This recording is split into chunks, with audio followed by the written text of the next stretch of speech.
Or topic test of India. একটু ভেবে নাও, আমি টাইম স্টার্ট বললে শুরু করবে।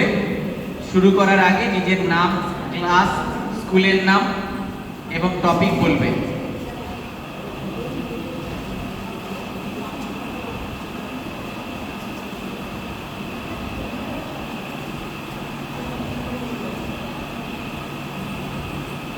স্টার্ট। নমস্কার, আমি রুদ্রনীল কুণ্ডু, বর্ধমান শিবনাথ হাই স্কুলের দ্বাদশ শ্রেণীর ছাত্র। মাননীয় সভাপতি এবং শ্রদ্ধেয় বিচারক মণ্ডলী এবং সকল শ্রদ্ধেবৃন্দকে জানাই আমার আন্তরিক শ্রদ্ধা এবং প্রণতি। আজকে আমার বক্তব্যের বিষয় টেস্ট অফ ইন্ডিয়া, অর্থাৎ ভারতবর্ষের স্বাদ। আমরা ভারতবাসী, আমরা সগর্বে বলি আমরা ভারতবাসী, কিন্তু ভারতবর্ষের স্বাদ কি আমরা গ্রহণ করছি? দৈনন্দিন জীবনে তো আমরা দেখতেই পাচ্ছি ভারতবর্ষের কি অবস্থা এবং তা ভবিষ্যতে কতটা উন্নতি লাভ করবে তা বর্তমান থেকেই আশা করা যাচ্ছে। কিন্তু আমরা যদি আমাদের প্রাচীন ভারত থেকে মধ্য ভারতের যে আমাদের বিস্তৃত ইতিহাস সে সম্বন্ধে আমরা যদি একটু নজর রাখি, তাহলে কিন্তু আমরা দেখতে পারবো আমাদের যে মুনি ঋষিরা আমাদের যে ভারতবর্ষের যে বিগত 200 বছরের যে গৌরব গাঁথা আমাদের দিয়ে গেছে, সেটা কিন্তু এক অমূল্য রত্ন।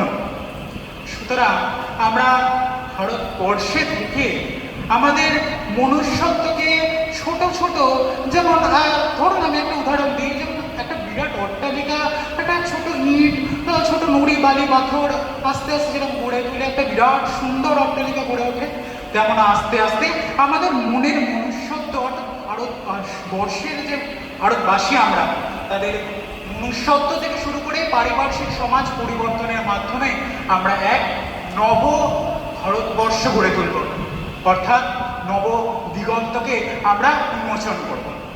সুতরাং আমি বলতে পারি ভারতবর্ষের স্বাদ আমরা তখনই সঠিকভাবে গ্রহণ করতে পারবো যখন আমরা প্রকৃত ভারতবর্ষে থেকে ভারতবাসী যে ভারতবর্ষের গৌরব গাথাকে প্রকৃতভাবে আমরা নিজে থেকে গ্রহণ করতে পারবো।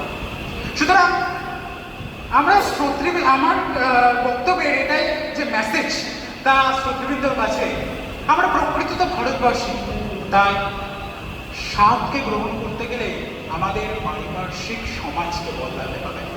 পারিপার্শ্বিক সমাজকে বদল ঘটিয়ে আমরা উন্নত থেকে উন্নততর ভারতবর্ষকে গঠন করতে পারব।